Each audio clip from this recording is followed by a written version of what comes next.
মনে হয় স্বরাষ্ট্রমন্ত্রী আইনের ব্যাখ্যা না দিয়ে আইনমন্ত্রী আইনের ব্যাখ্যা দিবেন। স্বরাষ্ট্রমন্ত্রীর এসবে মনোযোগ দেওয়া দরকার। স্বরাষ্ট্রমন্ত্রীর মনোযোগ দেওয়া দরকার। সারা দেশে কোথায় কোথায় সন্ত্রাসীরা রয়েছে সেই সকল সন্ত্রাসীদের তালিকা করে তাদেরকে বিচারের ব্যবস্থা করা দরকার। স্বরাষ্ট্রমন্ত্রীর উচিত ধন্যবাদ মাননীয় সদস্য। নেতাকর্মীরা হত্যার শিকার হয়েছে তাদের বিচারের ব্যবস্থা করা দরকার। ধন্যবাদ মাননীয় সদস্য। এই ইলেকশনে ভোট ডাকাতি দেখেছি, আমার ঘাড়ে বড় হামলা করা হয়েছে। আমি কি এই ইলেকশনের জন্য নিজের রক্ত জড়িয়েছি? আমি আজকে স্বরাষ্ট্রমন্ত্রী আছেন, মাননীয় প্রধানমন্ত্রী আছেন, আমি এখানে প্রশ্ন করি আমি কি রক্ত জড়িয়েছি? আমরা রক্ত জড়িয়েছি বলে আপনারা আজকে সংসদে প্রধানমন্ত্রী স্বরাষ্ট্রমন্ত্রী হয়েছেন। রক্ত ঝরার পরে রক্ত জড়িয়ে গুলিবিদ্ধ হয়ে 3 দিনের মাথায় গুলিবিদ্ধ হয়ে দয়া করে থামুন মাননীয় সংসদ সদস্য, আপনার বক্তব্য অব্যাহত রাখুন।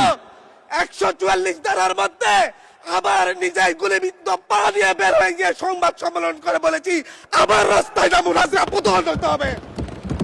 আমরা বলেছি নতুন বাংলাদেশ দিব। আমরা নতুন বাংলাদেশ আবার প্রতারণার রাজনীতি দেখতে চাই না, প্রবঞ্চনার রাজনীতি দেখতে চাই না। যেই গণভোটের পক্ষে আমাদের মাননীয় প্রধানমন্ত্রী প্রচারণা চালিয়েছেন, যে আদেশের পক্ষে মাননীয় সরকার দলীয় সংসদ সদস্যরা প্রচারণা চালিয়েছেন, আজকে এখানে এসে কেন এটা নিয়ে আবার দীর্ঘ আলোচনা হতে হবে? আমরা 90-এর গণঅভ্যুত্থানের কথা বলে যাই নাই। 3 জোটের রূপরেখা হয়েছে, বাংলাদেশ গণতান্ত্রিক ভাবে উত্তীর্ণ হবে কথা দেওয়া হয়েছিল, কিন্তু 94 সালের মাগুরার নির্বাচন কারা আয়োজন করেছিল? কারা 94 সালে মাগুরার নির্বাচন আয়োজন করেছিল? আজকে আবার এই সংসদে দাঁড়িয়ে আবার এমন একটা ব্যবস্থা নিয়ে যাচ্ছেন, আরেকবার যে মাগুরার নির্বাচন আয়োজন করবেন না এর নিশ্চয়তা কে দিবে? এর নিশ্চয়তা কে দিবে? আমি আমার সবচাইতে কম বয়সী প্রার্থী হিসাবে নিজের প্রার্থীটা জমা দিয়ে এলাকায় গিয়েছি প্রচারণা করতে, 3বার হামলা শিকার হতে হয়েছে। আমি সংসদ সদস্য হিসাবে এলাকায় গিয়েছি, সেই জায়গায় আমার উপর হামলা করেছে, সরাসরি ভিডিওতে দেখা গিয়েছে। অস্ত্র নিয়ে, দেশীয় অস্ত্র নিয়ে আমাকে কোপাতে আসা হয়েছে। তারা কারা?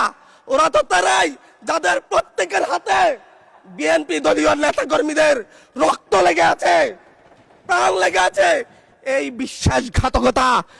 বিশ্বাসঘাতকতা মাননীয় স্পিকার, এই রাষ্ট্র আর সইবে না, আপনারাও সইতে পারবেন না। বিশ্বাসঘাতকতার মূল্য এই দেশে আবার দিতে হবে আপনাদেরকে। আপনারা যারা আপনাদের ভাইদের রক্ত জড়িয়েছে, খুন করেছে, খুনের মামলা আছে, তাদেরকে আবার পুনর্বাসিত করে আমাদেরকে খুন করার জন্য লেলিয়ে দিচ্ছেন। চট্টগ্রাম থেকে এক সাংগঠনিক নেতাকে পাঠিয়েছে অস্ত্র সহ আমাদের লোকজনের উপর হামলা করতে। ভোটের দিন সকালবেলা থেকে প্রত্যেকটা ভোট কেন্দ্রে অস্ত্র দিয়ে মহড়া দিয়েছে। 30টা ভোট কেন্দ্রে এনসিপির প্রার্থী, বিএনপি 2 জন বিদ্রোহী প্রার্থী সহ কারো এজেন্টকে ঢুকতে দেওয়া হয় নাই। এটার জন্য কি আমরা আমাদের রক্ত জড়িয়েছি? মাননীয় স্পিকার, ইলেকশনের একদিন পরে আমাকে আর 1 মিনিট বাড়িয়ে দিবেন মাননীয় স্পিকার, 1টা মিনিট। মাননীয় স্পিকার, ইলেকশনের পর দিন এক নারী অভিযোগ করেছেন, এক নিরীহ নারী, ওনাকে ধর্ষণ করা হয়েছে শুধুমাত্র শাপলাগুড়িতে ভোট দেওয়ার কারণে। 1 ঘন্টার মধ্যে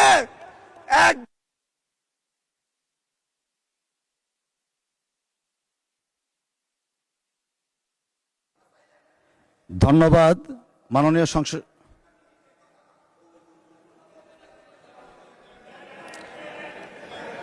আচ্ছা ঠিক আছে, 1 মিনিটের মধ্যে সংক্ষিপ্ত শেষ করবেন, 1 মিনিট। মাননীয় স্পিকার, একজন ভুক্তভোগী নারী অভিযোগ করেছে ওনাকে ধর্ষণ করা হয়েছে শাপলাগুড়িতে ভোট দেওয়ার কারণে। সার্কেল এসপি 1 ঘন্টার মধ্যে বলেছে এই ধরনের কোনো ঘটনা ঘটে নাই।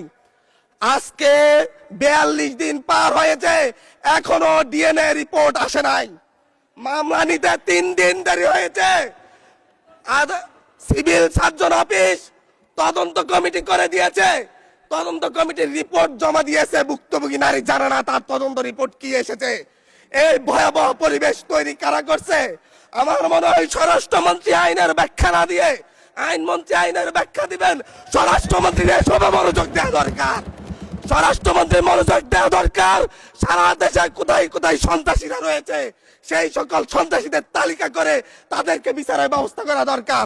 স্বরাষ্ট্রমন্ত্রীর উচিত ধন্যবাদ মাননীয় সদস্য। নেতাকর্মীরা হত্যার শিকার হয়েছে তাদের বিচারের ব্যবস্থা করা দরকার। ধন্যবাদ মাননীয় সদস্য।